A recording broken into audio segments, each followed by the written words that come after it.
Guys, this is Herc Magnus. I'm going to ask him. I got a ton of questions. I know you guys probably have questions. Tell everyone how long you've been in the online game, because I think that's the most impressive part. How long you've been doing rank and rent, and just kind of catch everyone up to speed of how you got to where you're at today. So I've been doing online marketing basically since I was about 18 or 19 years old. When the internet first happened, I was at college at the time, got a computer, and I was looking up boobs and tits.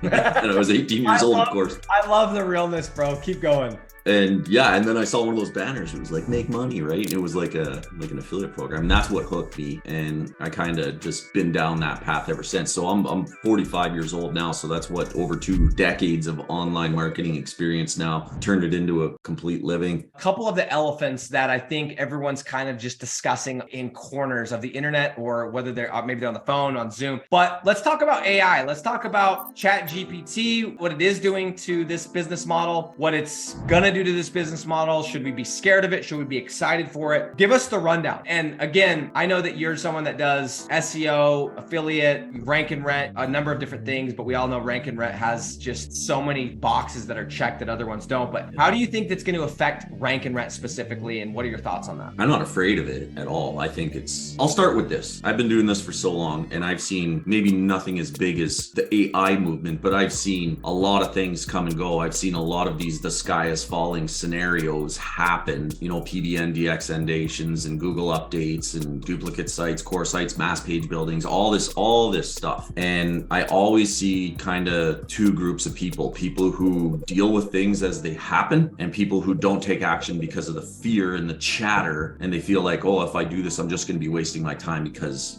bad things are going to happen. And it's the people who don't take action out of fear that they just never get anywhere. The people who take action, even if things don't work out, they're still way, way ahead. The AI thing for me is just like, yeah, it's coming. Like it's already here. It's massive. We've already integrated, a big portion of our software into it. And then I'm hearing lots of people saying, Google doesn't like AI content, or, you have to pass originality AI scores if you're going to use content so that's human readable. And you hear all these stories and you hear all these things. So I set out to kind of disprove that. And I disproved so many things in my career with just things that people are commonly thinking that you can't do, that you can. And the last site that we built was because of you, Nick, actually. I was like, I'm going to go into Nick's niche. I know he loves concrete. So I went and found a killer niche in Pittsburgh in concrete. And I set out to build this site using our tool, which is integrated with AI. So the AI does keyword research, keyword clustering, optimizes all the pages, writes all the content, and writes all the schema. So it's 100% AI generated site. And its main keyword is ranking number 9 on the first page of Google, and the site's not even 45 days old with no backlinks. So it's a brand new domain. In Pittsburgh.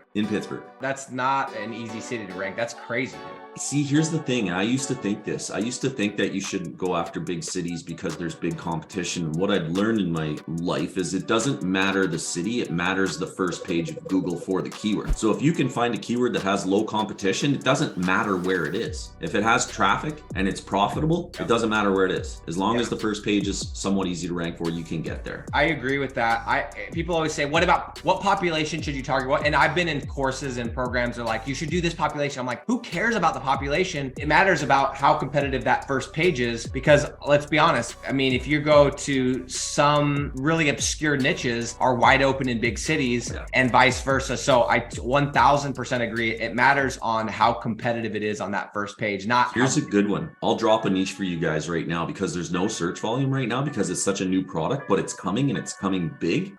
I don't know. When I first lived in Phoenix, I went to Phoenix and lived there in the winters. I'm living in Canada. I would go to playgrounds, and I never saw this before, but they created this surface for playgrounds that was basically recycled tires broken down into little rubber bits so that the playground surfaces were very soft, right? So if the kids fell off jungle gym or whatever, they landed on, really soft rubber. Yes. I don't know if anyone's ever seen that, but now I'm starting to see that being used as driveways, as sidewalks, as decorative patios in people's homes. So it's moving from a commercial kind of thing to a residential style of thing for people. There's no search volume for it that I've seen anywhere, but it's rubber paving is what it is. So it's coming, and that's kind of one of those niches that you're talking about. It won't matter what city you're in if you're first. Interesting. So rubber paving, guys, for anyone that maybe jumped on just barely, essentially, if I'm not mistaken, Herc, is that playground surface where it's almost like you can bounce on it, right? It's not quite trampoline, but there's a little bounce in it, right? Yeah.